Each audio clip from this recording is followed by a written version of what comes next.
Have a nice day, kids.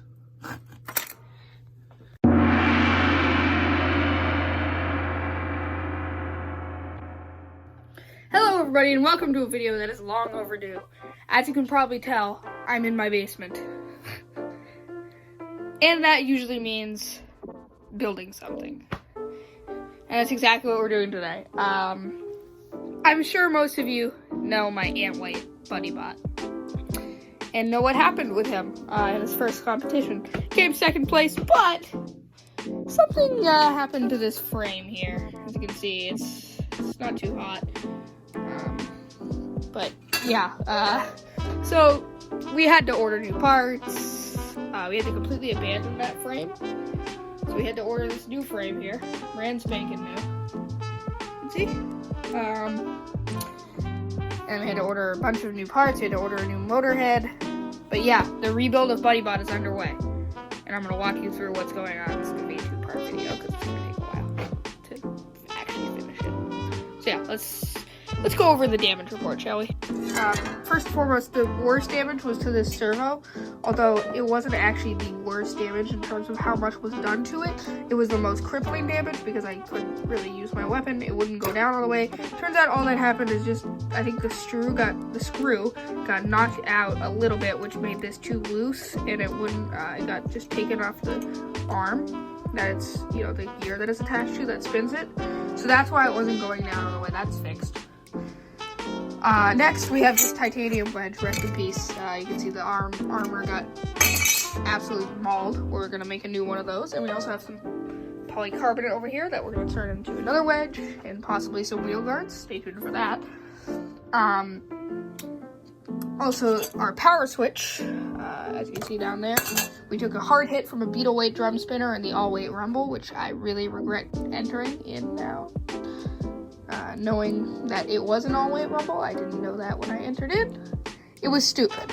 But anyways, the power switch, which screws into the bottom, you can see here, would usually go in this big hole there, got mangled. This is the power switch. This is how it got mangled. As you can see, it got separated, so we had to order a new one. That'll be screwed into the bottom there. That's what turns the bot on and off. So you take this power jack and plug that in. As you can see, well, another thing is one of our motor's heads got stripped. This one, it doesn't even turn anymore, so we had to order a new one, which is this one here. As you can tell, it has a longer shaft than the other one because we clipped the shaft on that. And now this motor is working steamingly. This motor has always been fine, so although it is a little bit wobbly, so we have to make sure the shaft doesn't fall off. Good thing we have wheel guards now. So anyways, we transferred all the wiring over from the stuff because aside from the damage to the motors and the servo, pretty much everything was all right except for the power switch. So all the other wiring was able to be carried over. And now if we plug in the live pulley, hopefully I don't kill myself, turn on the controller. Just for reference, the left joystick is what turns the lifting servo, and the right joystick is what the drive works with.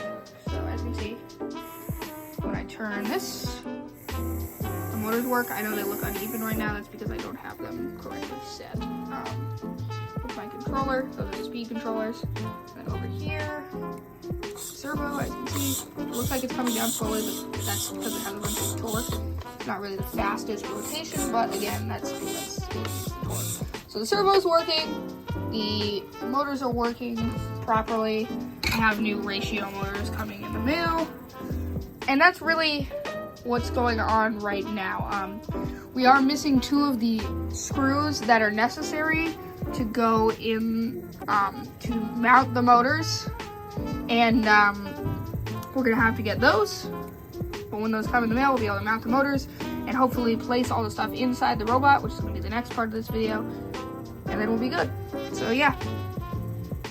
So in addition to rebuilding the bot, I also have some new plans coming for it.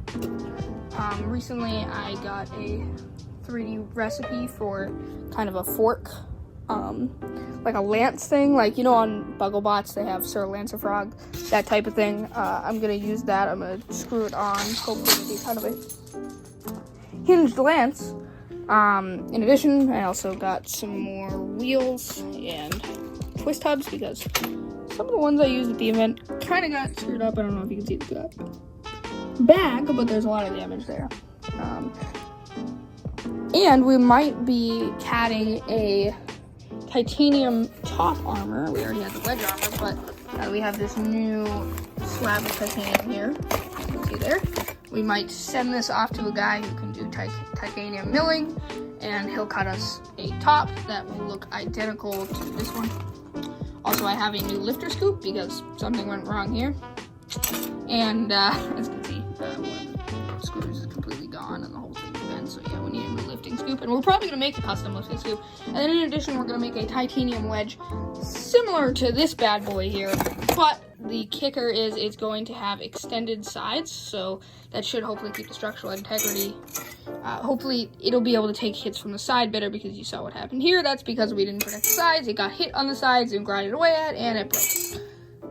So yeah, that's kind of what the upgrades are going to be like for Buddybot. In addition, like I said about the wheel guards, I guess the last upgrade I'm going to talk about is we have this sheet of Lexan. I don't remember how thick it is. I think it's like half an inch, maybe like a quarter of an inch thick. It's not super thick, but the point is it'll be able to take a couple of shots from spinners if they get around to the wheels. It's a lot better than the double wheel solution I had before, because that was slowing down the bot and it was really kind of a nightmare to glue the wheels together. So we're going to have wheel guards.